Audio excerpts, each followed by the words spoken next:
You didn't lift anything heavy today. You didn't run anywhere. You sat at a desk, answered some messages, maybe stood in line at a coffee shop for 6 minutes. And yet by 6 p.m., you're lying on the floor like you just finished a marathon. That doesn't add up. Physically, nothing happened. So why does it feel like something did? Here's the question worth sitting with. What if rest isn't actually about your body most of the time? What if the thing that's exhausted was never your muscles at all? Think about an average morning. What am I wearing? Should I answer this email now or later? Do I have time for coffee? Was that text I sent too much? Should I take the highway or the back road? None of these decisions are hard on their own. That's exactly the problem. Psychologists studying self-control have a term for what happens when a mind makes decision after decision without a break: decision fatigue.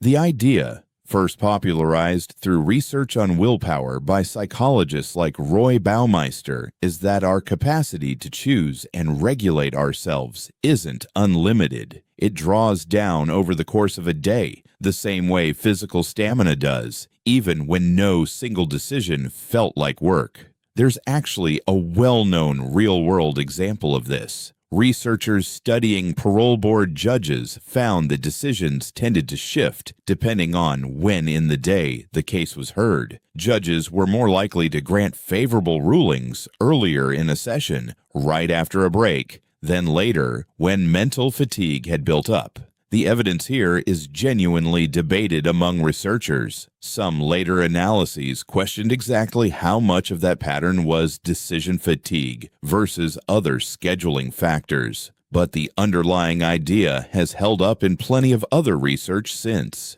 Choosing is metabolically expensive, and your brain keeps a running tab.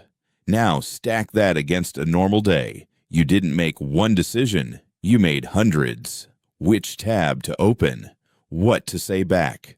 Whether that look from your coworker meant something? Whether to speak up in the meeting?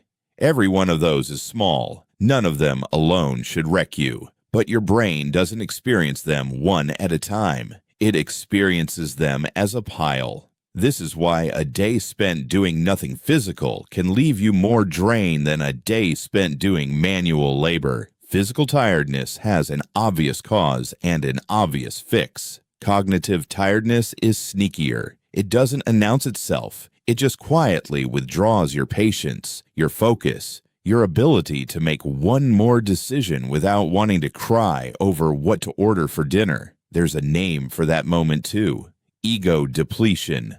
The theory that willpower functions like a limited resource that refills with rest. It's a debated area of psychology. Not every attempt to reproduce it has succeeded the same way, but most researchers still agree on the basic shape of it, even if the exact mechanism is still being worked out. Mental effort has a cost, and the cost is real, even when it's invisible. So the tiredness at the end of a lazy day isn't fake, and it isn't laziness either. It's the bill for 100 tiny choices your brain made without ever asking your permission, which maybe changes what rest is actually for. Not just letting your legs stop moving, letting your brain stop choosing. If this explained a feeling you've had and never had a name for, that's kind of the whole point of this channel, putting language to the stuff going on in your head that nobody ever explains. Subscribe if you want more of that, and let me know in the comments what decision